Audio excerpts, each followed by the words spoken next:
Hi, so I want to talk to you about losing weight and my secret to keeping the weight off as a midlifer. It used to be that I would eat a lot of food and then I would exercise like crazy. And that way I never had to control my eating. I just had to exercise, and I love exercising. Well, one of the things that happened in midlife is the exercise became more challenging as I experienced problems with my joints and fatigue. Really, it was the joints more than anything.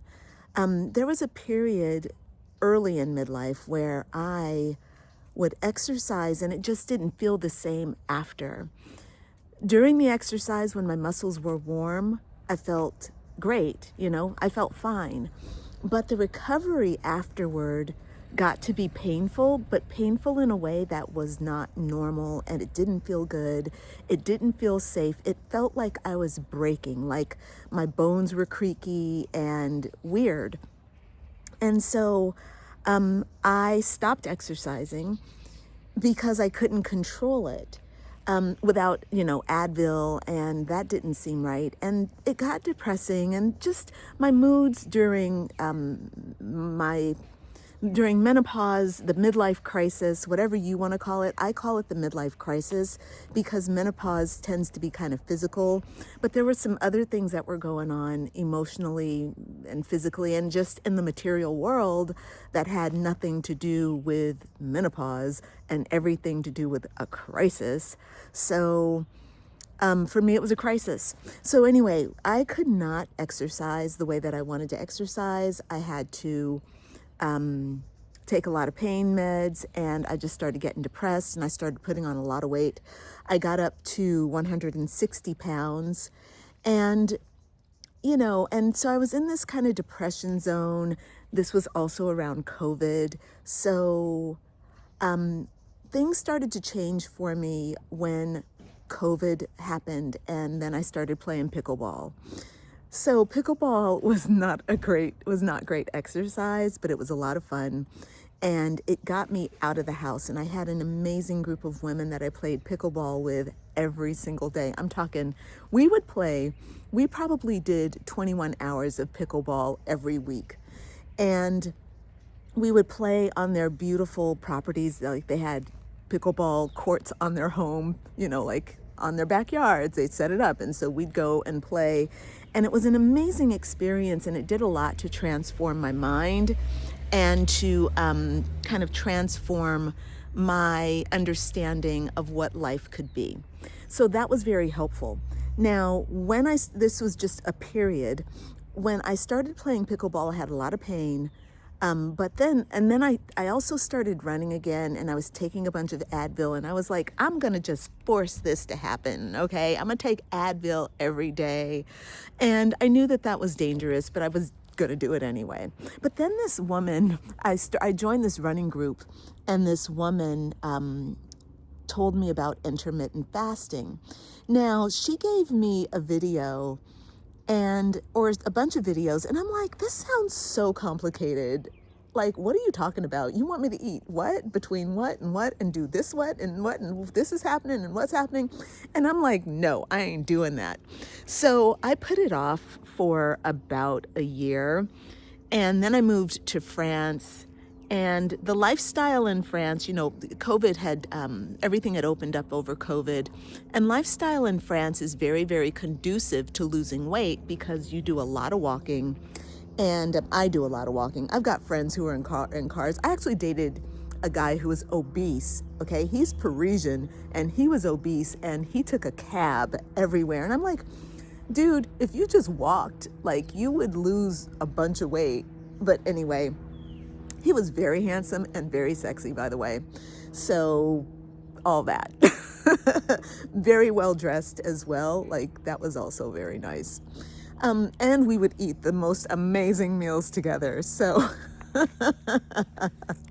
but that was something, though, that actually I was like, look, we can't be two chunky people sitting up here in Paris me saying like, let's walk, and you saying no, but that relationship did not work out. Anyway, so once I got into Paris and started finding my rhythm with life again, I'd done more research on intermittent fasting, and one of the things that I realized was that a lot of the discomfort I was feeling in my body after working out was just plain old inflammation. And what was amazing was that after I started intermittent fasting, yes, intermittent fasting with long fasts in there. So once I started doing that, the inflammation went away, that pain went away, and then I could start exercising again, and it was amazing, right? Intermittent fasting is so fabulous. So that is number one. The number one key to my weight loss is the fasting. Now, the way I did it, and this really worked so well for me, was, and I still do this, okay? I love it. I do an 18-hour fast, 17 to 18 hours every day. So I basically have trained my mind that I just have 2 meals a day. I have a morning meal, around 8 o'clock in the morning, and then I have my last meal at 2 o'clock in the afternoon. And a lot of people are like, that 2 o'clock, that's so early.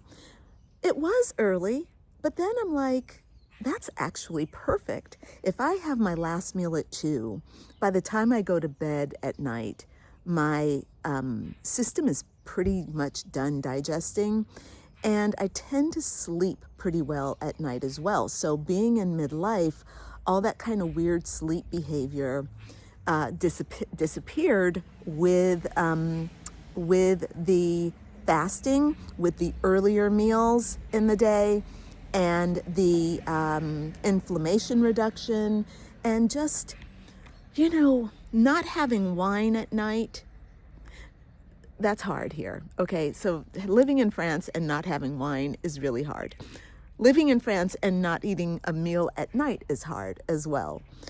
Everybody gets together for dinner and for cocktails and all this kind of thing. So if I go out, I have to drink Perrier or some kind of bubbly water, Badois. I drink Badois and lemon, and but that's okay. Nothing wrong with that. People are actually people here really get it. They understand the fasting, and they understand wanting to maintain your weight. So a lot more people are doing intermittent fasting.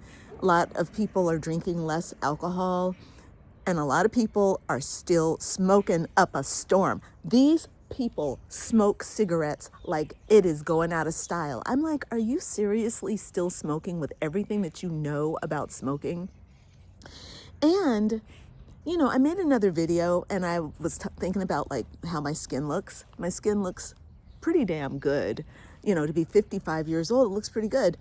I don't even wear foundation. Like right now I have on some blush and I do my eyes. I put on some mascara and eyeliner and lipstick, okay? But I don't put on any foundation, and I don't feel like I really need to. I think my skin looks pretty good, But it's also because I refuse to smoke. I used to smoke when I was younger, like for short periods. I'd get into smoking and I think I was really cool. I'm like, I'm living my French lifestyle. I was hanging out with Koreans, and like we were in art school together, and all the Korean guys would go outside and smoke. I'd go out and smoke. And then I just couldn't handle it. Like, honestly, my body was like, please don't do this to me. And I'm like, you know what? All right, I'm not going to smoke. So I stopped smoking. And the result is I have decent skin. And when I look at these women who are smoking, especially for a long time, it don't look right. It don't look good. Man, that smoking tears up your skin. It does. And Lord knows what it's doing to your cells, you're internally. Just stop the smoking. If anybody's French is watching this video, ne fume pas. Arrête fumer. S'il vous plaît. Please stop smoking. Right. So the fasting is a major way to lose the weight. And I do the 18-hour fast. So my eating window is between 8 in the morning and 2 o'clock in the afternoon. And I do that most days. Now, the thing, though, that made me lose the weight, I maintain my weight by eating like that. I also have to say that during that 6-hour period, I eat quite a bit because I have not quite learned how to manage my eating so well. Look, I don't eat sugar. I don't drink alcohol, once a week. Okay, sorry, I'm giving you all the rules. There are a lot of rules that I have. They're not rules, they're just opportunities. So my main diet is meat and fish and vegetables, green vegetables. I don't do a lot of starchy vegetables. I might have a sweet potato and I might have a starchy squash, but my main thing is zucchini, onions, garlic, kale, whatever kind of cabbage I can get here, like kale. They also have blet. What is that called? Blet. Blet is, hold on a second. Chard. So chard, lot of salad, like a lot of salad greens, radishes, black radish, red radish, celery, a lot of celery, a lot of fennel, and I also eat cheese, and so I do cheese and yogurt, and that's pretty much my diet: meat, vegetables, dairy. And I do eat some fruit, but limited fruit because fruit gets me craving more fruit. Sugar gets me craving more sugar. I know that fruit sugar is different than like processed white sugar. Absolutely it is. But I still have childhood memories of having lots of fruit. My grandmother had an incredible garden, and that garden gave us so many wonderful fruits. We had peaches and bonjour madame, bonjour, coucou, dis bonjour. Oui, il veut dire bonjour. Sorry, my dog is coming in. This lady's coming in with these two little Yorkies, and people get a little nervous because my dog is considered a big dog. He's really just a medium-sized dog at like less than 30 pounds. But people get a little nervous, and he's so friendly. But once they meet him, they're like, he's okay. Very nice. Anyway, so I have memories of fruit, and I used to eat like a lot of fruit. I'd gorge and binge on fruit. So I try to limit those foods that I binge on, and I try to keep my diet pretty simple. Going back to the fasting. So 18 hours, and then once a week I do a 36-hour fast, not a 24-hour, a 36-hour. And the reason that 36-hour fast is so important for me is because of the, number one, it's an incredibly purifying, emotionally, act for me to do. All my stuff comes up. I get to see it. I get to deal with it. And when I'm done with that 36-hour fast, I feel good. I feel blessed. I feel abundant. I feel clear. And I feel ready to eat. Oh, and I eat eggs. And so I break my fast with eggs. I have a couple of eggs in the morning. And then I'll have like some zucchini a little bit later. I'll have fish. So on that day after my 36-hour fast, I have eggs, fish. I go a little light on the green vegetables. I have no dairy. And yeah, that's pretty much it. And doing that practice, and the thing that I was going to say is that I actually eat sugar and wine and bread twice a week, because I can't resist it twice a week, and I don't like to deprive myself at all. I don't believe in depriving myself, but I also don't believe in doing too much. Buddy, don't dig. No digging, sweet pea. No digging, love. So twice a week, I have incredible pastry, a glass of wine, and maybe a baguette or a sandwich or something like that. But it makes me very happy. And it means that during the rest of the week, I don't have to do all those things, you know? There you go. That's how I maintain my weight in midlife. It's through intermittent fasting. And even though I feel like I manage my eating, like, I don't like putting a label on it. Like, you know, am I keto? Yeah, I'm keto, 5 days a week? And then the other time I'm just junk food junkie? Not really. I mean, just because I have a couple of pastries, that doesn't mean I'm a junk food junkie. It just means that I have a couple of pastries a week, you know, have a couple of glasses of wine a week. That makes me feel whole, and it makes me have control. And let's see, I was up to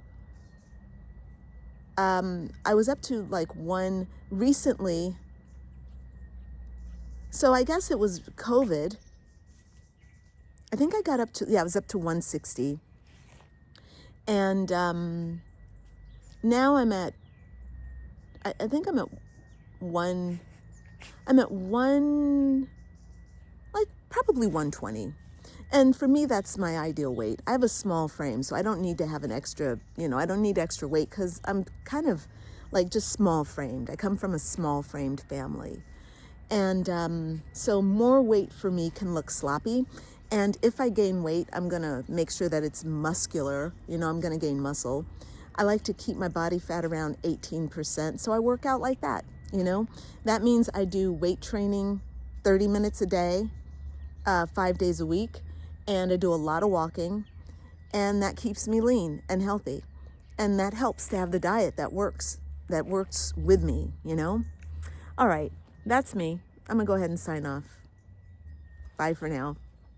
Oh, I should tell you, look, if you want to learn more about working with me to help you through your midlife crisis, I've been a life coach for 13 years. And I've started a new program, and it's called the Midlife Makeover. And there's a community that we've put together, and that community is about building wealth from the inside out, right? So the community is called the Midlife Woman Wealth Society, and it's about, again, wealth from the inside out, which means that you start by building a relationship with yourself, which means you have to deal with your midlife crisis in a way that's loving and supportive, but also that gets things done. I'm an overachiever by nature. And so for me, like, I'm someone who has to always be moving forward, who has to always be growing. I don't like programs that are like, oh, you need to stop doing so much. And I'm like, you know what? I don't need to stop doing so much. For me, doing is a form of life. However, what I don't need to be doing is forcing things and trying to make things happen and not going with the flow. Just because I do things doesn't mean that I'm not going with the flow. So for this particular program, it is about moving into a more sensual way of being, but I'm also someone who believes that it's okay to want to get things done. If you have a business that you want to start, if you want to, if you want to do something athletic, like you want to run you want to do a triathlon, you want to run a marathon, you want to get into weightlifting. Hello, that means you actually have to do something. So I'm into doing things, but doing it in a balanced way. And this community is very much about that. You can learn more about it on the website, and there will be a link for that in the comments.